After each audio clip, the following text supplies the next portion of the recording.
Bismillahirrahmanirrahim. Assalamualaikum warahmatullahi wabarakatuh.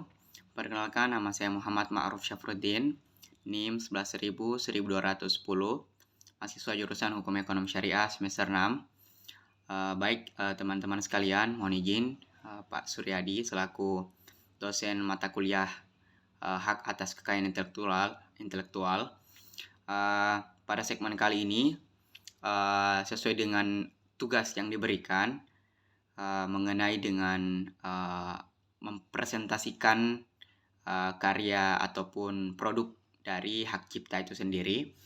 Nah, kemudian sebelum masuk kepada penjelasan saya ucapkan banyak terima kasih kepada Pak Suryadi SHMH selaku dosen kami, karena mungkin dari tugas ini terlihat sepele ataupun teman-teman bosan dan sebagainya, ataupun bahkan malas, mager ya untuk membuat video seperti ini. Namun dari video yang kita buat, mungkin teman-teman berulang kali untuk mengulangnya. Nah, itu bisa membuat kita mengingat apa yang kita katakan, apa yang kita jelaskan. Kalaupun teman-teman, apalagi ketika teman-teman menghafal dari teks ataupun sesuatu sesuai dengan tugas yang diberikan mengenai dengan hak cipta ini. Sekali lagi saya ucapkan kepada Pak Adi, semoga tugas ini menjadi bahan ataupun sebuah ilmu bagi kami ke depan dalam terkhususnya ketika menghadapi persoalan hak cipta itu sendiri. Baik, melanjutkan pembahasan kita mengenai dengan tugas yang diberikan terkhusus dalam produk hak cipta. Nah, mungkin ada beberapa jenis-jenis dari hak cipta ataupun ya jenis-jenis dari hak cipta itu sendiri. Nah, mungkin sebelum kita masuk ke dalam contoh konkret ataupun produk dari hak cipta itu sendiri, maka perlu kita memahami secara seksama teman-teman sekalian bahwasanya hak cipta itu mungkin yang sudah dijelaskan ataupun dari beberapa sumber yang kami baca, bahwasanya hak cipta itu merupakan kekayaan intelektual di bidang ilmu pengetahuan, di bidang seni ataupun bahkan sastra yang harus kita jaga teman-teman sekalian. Nah, kenapa harus kita jaga? Kenapa dari ilmu pengetahuan, sastra ataupun seni itu harus kita jaga? Karena mungkin kita bisa membayangkan teman-teman sekalian ya, bahwasanya ketika hak cipta ataupun peraturan dari hak cipta itu tidak diatur, maka semua orang bebas untuk mengklaim bahwasanya suatu produk ataupun karya seni itu merupakan ciptaan mereka. Namun dari hal itu dapat menimbulkan konflik teman-teman sekalian ya. Nah, kemudian mengenai dengan hak cipta lebih khusus dijelaskan pengertiannya dalam pasal 1 ayat 1 Undang-Undang Nomor 28 tahun 2014. Nah, di mana teman-teman ataupun kita sudah mengetahui bersama bahwasanya sebelum disahkannya ataupun dibuat undang-undang itu, undang-undang terkhusus hak cipta di Indonesia, perlu kita ketahui bahwasanya memiliki beberapa runtutan sejarah ya teman-teman sekalian. Sebagaimana yang sudah dijelaskan oleh Pak Adi, mungkin ada Berne Convention pada tahun 1886 kalau tidak salah. Nah, Berne Convention, atau kemudian ada Rome Convention, ada TRIPS, ada WIPO Treaty. Nah, dari situ merupakan beberapa runtutan sejarah sebelum undang-undang mengenai dengan hak cipta di Indonesia itu disahkan. Nah, lanjut dengan pasal 1 tadi, pasal 1 ayat 1 Undang-Undang Nomor 28 tahun 2014 itu, ternyata hak cipta itu teman-teman sekalian merupakan hak eksklusif. Ya, hak eksklusif pencipta yang timbul secara otomatis berdasarkan prinsip deklaratif setelah suatu ciptaan diwujudkan dalam bentuk nyata. Nah, perlu kita garis bawahi teman-teman sekalian, dalam bentuk nyata. Nah, jadi ketika ada orang yang ingin mengklaim bahwasanya ini ciptaan saya punya ciptaan seperti ini, maka dia harus menampilkan ataupun memberikan sebuah contoh,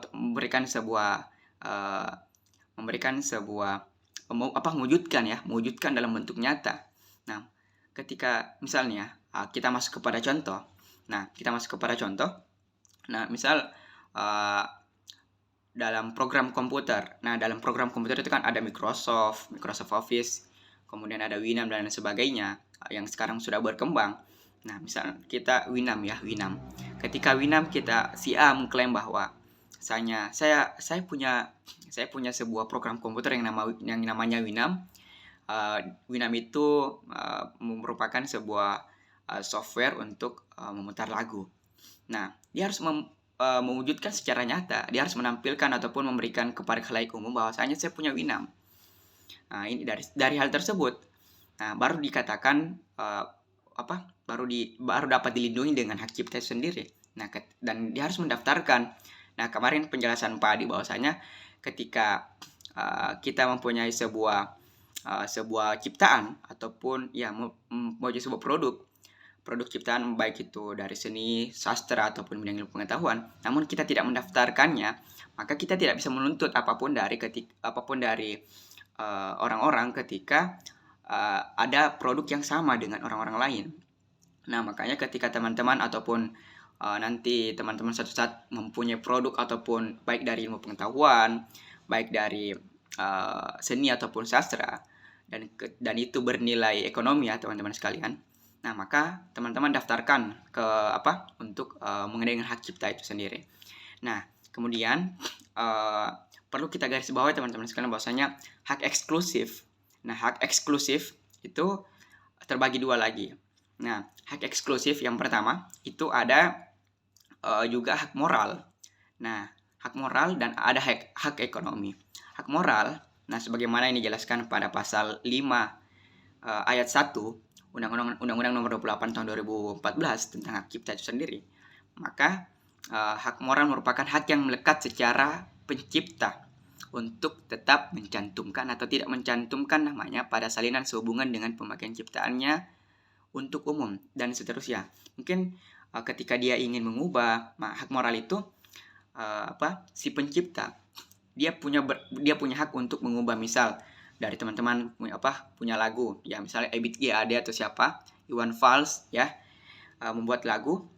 Nah, dia punya hak untuk merubah ataupun misal dia ingin mendaftarkannya kepada untuk memiliki hak cipta dengan baik dengan nama samarannya.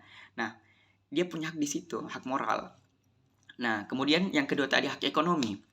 Dari hak ekonomi itu, nah mungkin ketika kita berbicara ekonomi ya tidak lain dan tidak bukan ya persoalan uang. Nah, kemudian dari hak ekonomi itu sebagaimana yang dijelaskan pada pasal 8 Undang-Undang Nomor 8 Tahun 2014 bahwasanya hak ekonomi merupakan hak eksklusif pencipta atau pemegang hak cipta. Nah, mungkin ada dua di sini ya teman-teman sekalian. Ada hak eksklusif pencipta dan pemegang hak cipta. Jadi, misal tadi lagu, misal yang buat adalah Iwan Fals. Kemudian ingin dibeli hak cipta itu ingin dibeli oleh orang-orang, misal misal si Aco. Nah, si Aco ingin membeli dari lagu itu. Nah, dia ceritanya dia punya sertifikat ataupun hak pemegang hak cipta. Nah, itu beda kawan-kawan ya. Beda pencipta, beda pemegang hak cipta. Jadi yang berhak untuk untuk mengubah tadi itu pencipta, yang berhak untuk mengubah tadi itu ya hak moral dari pencipta itu sendiri. Nah, kemudian hak ekonomi ya, hak ekonomi itu dari si pemegang hak cipta tadi itu ketika ada orang-orang yang ingin misal konser dan sebagainya, nah maka perlu izin dulu dengan si pemegang hak cipta itu. Nah, si pemegang hak cipta itu teman-teman sekalian. Nah, kemudian teman-teman sekalian dapat kita simpulkan bahwasanya hak ekonomi merupakan hak seseorang pemilik, baik dia pencipta ataupun pemegang hak cipta. Nah, ketika ada orang ingin memanfaatkan dari ciptaannya, maka perlu izin terlebih dahulu teman-teman sekalian ya. Karena ketika tidak izin, maka dapat dituntut oleh pencipta ataupun pemegang hak cipta itu. Nah, kemudian masuk kepada contoh konkret yang ingin saya berikan. Terkhusus saya mengambil pada program komputer teman-teman sekalian ya. Program komputer. Nah, terkhusus dalam Microsoft Office. Nah, kenapa saya mengambil kemudian saya juga punya alasan kenapa mengambil Microsoft Office ini. Ya karena pada dasarnya saya mungkin teman-teman yang lain lebih banyak kepada lagu dan sebagainya. Nah, mungkin saya mengambil berbeda lah dari teman-teman yang lain. Nah, kemudian saya juga senang mengenai dengan program-program komputer. Saya tertarik dengan program-program itu yang sangat hebat, yang sangat melahirkan royalti yang begitu banyak walaupun kita sedang tidur dan sebagainya. Nah, Microsoft Office sebagaimana kita ketahui bahwasanya didirikan oleh Bill Gates ya, yang orang terkaya di dunia ini. Nah, didirikan oleh Bill Gates. Nah, bahkan dilansir dari liputan6.com bahwasanya Bill Gates itu setiap detiknya mampu menghasilkan 5,5 juta atau $380 US dollar atau setara dengan 5,5 juta per detik. Bayangkan teman-teman sekalian ya, ketika itu 1 tahun mungkin sekitar 1.400 berapa ya triliun gitu. Nah, teman-teman sekalian perlu kita ketahui bahwasanya sekarang juga itu banyak yang membuat bajakan terhadap Microsoft Office. Nah, dari bajakan-bajakan itu, bahkan saya pernah ingin beli laptop di MTC. Itu dia mengatakan bahwasanya misal saya tidak menyebutkan merek, laptop A dan laptop B, perbedaannya itu ketika laptop A itu Microsoftnya asli tanpa bajakan dan sebagainya. Nah, kemudian si B spesifikasinya itu dia punya ketajaman layar. Nah, akan tetapi ketajaman layar yang lebih dari laptop A. Nah, namun Microsoftnya itu bajakan. Nah, dari situ saya berpikir bahwasanya ketika hal itu bajakan, maka ya walaupun mungkin bagus dari segi kualitas ataupun dari segi apanya, namun ketika saya berpikir ketika itu bajakan ya, maka itu ya sangat tidak etis lah untuk kita beli dan sebagainya. Nah, karena kita apalagi kita sebagai anak hukum ya, kita perlu untuk untuk menjaga hal-hal tersebut terkait dengan hak cipta itu sendiri. Nah, kemudian teman-teman sekalian, bahwasanya dari bajakan-bajakan itu, dari bajakan-bajakan yang dilakukan terkhusus dalam Microsoft Office itu. Nah, teman-teman perlu kita ketahui bahwasanya ketika kita melakukan hal itu, maka kita sebagaimana yang diatur dalam pasal berapa ya? Undang-Undang Hak Cipta nomor 19 tahun 2002, pasal 72 ayat 1 sampai dengan 3. Nah, bahwasanya di situ dijelaskan itu dengan siapapun yang dengan sengaja memperbanyak dan sebagainya tanpa adanya izin dari pencipta, maka itu akan akan diancam hukuman pidana penjara paling lama 4 tahun dan ataupun denda maksimal 5 miliar. Nah, kebayangkan teman-teman sekalian ketika kita membuat bajakan seperti itu, membajakan Microsoft Office terkhusus di Indonesia yang begitu banyak bajakan-bajakan. Nah, maka ketika kita dituntut oleh si pemilik ataupun pemegang hak cipta, maka ya mau tidak mau kita pasti akan terkena ataupun terjerat dengan pasal pidana tadi. Nah, karena dari hal tersebut teman-teman sekalian, ya kembali kepada penjelasan awal tadi bahwasanya hak cipta itu merupakan kekayaan intelektual yang baik di bidang ilmu pengetahuan, seni dan sastra yang harus kita jaga teman-teman sekalian. Karena coba bayangkan ketika kita ketika misalnya si A mengatakan, misal si Bill Gates mengatakan Microsoft Office merupakan ciptaan saya. Nah, produk yang saya buat. Nah, kemudian si B mengatakan pula, orang lain mengatakan Microsoft Office itu ciptaan saya.